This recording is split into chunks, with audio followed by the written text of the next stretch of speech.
Olá, bem-vindos a mais um vídeo de mecânica de fluidos. Hoje iremos introduzir o conceito de tensão superficial. A tensão superficial está presente em inúmeros fenómenos da natureza. É, por exemplo, responsável pela forma da superfície livre dos fluidos e suporta ainda aqueles pequenos insetos alfaiates que são capazes de se deslocar sobre a água. Nós já temos alguma noção do que acontece no interior de um líquido.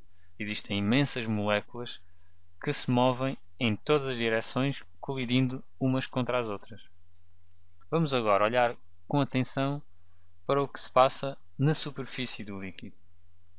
A superfície de contacto entre dois materiais diferentes chamamos interface. Vamos tomar como exemplo a interface água-ar. Então, se tivermos as nossas moléculas de água aqui distribuídas e as moléculas de ar aqui por cima, teremos a interface aqui, que é a superfície de contacto entre o ar e a água, e vamos centrar-nos numa molécula que se encontra no interior do fluido. Uma molécula deste género está rodeada por todas as direções por moléculas de água. Portanto, a força que ela irá sentir é uma força uniforme em todas as direções. Isto já não acontece nas moléculas da superfície do fluido. Estas moléculas têm por cima outras moléculas de ar, que exercerão uma força diferente das moléculas de água. Portanto, encontram-se como que em desequilíbrio em termos de balanço de forças. Este desequilíbrio origina uma força tangencial à superfície do fluido, que é precisamente a tensão superficial. Se olharmos para um pedaço de superfície de um fluido e fizermos um pequeno corte deste género de comprimento dl, o que vai acontecer é que vão aparecer duas forças de sentidos opostos, mas com a mesma direção, perpendiculares à direção do corte que nós fizemos. Estas forças vão ter uma magnitude dada por γ dl. Este γ é denominado coeficiente de tensão superficial. É ele que nos indica quão forte a força da tensão superficial é, e vai variar de fluido para fluido. Este coeficiente tem dimensões de força por unidade de comprimento, ou no sistema internacional são unidades de Newton por metro. Outra forma de interpretarmos o que é a tensão superficial é segundo um ponto de vista energético. Se quisermos aumentar a área de uma interface, por exemplo, uma bolha de sabão, temos que realizar trabalho, temos que fornecer energia a esse fluido. Esse trabalho pode ser descrito como γ dA, em que A é uma área. A área vem precisamente da γ dl, que é a força, vezes um deslocamento.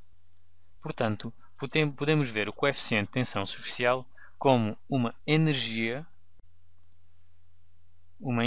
por unidade de área, joules por metro quadrado do sistema internacional. E, dimensionalmente, joules por metro quadrado é equivalente a Newton por metro. As moléculas que se encontram na superfície de um fluido, devido àquele descompensamento que falámos há pouco das forças, possuem uma energia superior às moléculas do interior. Por isso é que todos os fluidos tendem a minimizar a sua área da interface. E é por isso que uma gota de água na ausência da gravidade toma uma forma perfeitamente esférica. Desta força de tensão superficial resulta uma propriedade importante. Se tivermos uma superfície de contacto curva, existe uma diferença de pressão entre o exterior, digamos assim, da superfície e o interior, sendo a pressão superior no lado côncavo, ou seja, no interior. Esta diferença de pressão é dada pela lei de Young-Laplace e diz-nos que a diferença de pressão é proporcional ao coeficiente de tensão superficial e é dada por 1 sobre R1 mais 1 sobre R2, em que R1 e R2 são os raios de curvatura da superfície. Os raios de curvatura são os raios dos dois arcos de circunferência que melhor aproximam uma superfície num ponto. Por exemplo, os raios de curvatura de uma esfera são ambos iguais ao raio da esfera. E para o caso de um cilindro, para a superfície lateral de um cilindro, um dos raios de curvatura será igual ao raio da base do cilindro e o outro será infinito, pois a superfície lateral de um cilindro só curva numa direção. Esta lei diz-nos então que existe uma descontinuidade na pressão quando atravessamos uma interface curva. Nós estamos fora da superfície, muito perto da interface, temos uma dada pressão e mal atravessamos a superfície, a pressão dá um salto de ΔP e portanto temos uma descontinuidade. O facto de existir esta descontinuidade é explicado pelo aquilo que já discutimos. Existe energia contida na superfície do fluido.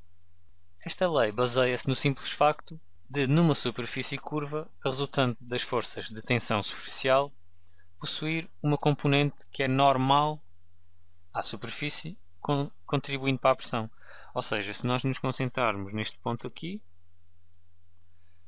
temos uma força de tensão nesta direção, tangencial à superfície, temos outra força nesta direção, as componentes tangenciais anulam-se, pois são iguais, mas como a superfície é curva, vai existir uma pequena componente normal no sentido do interior da superfície.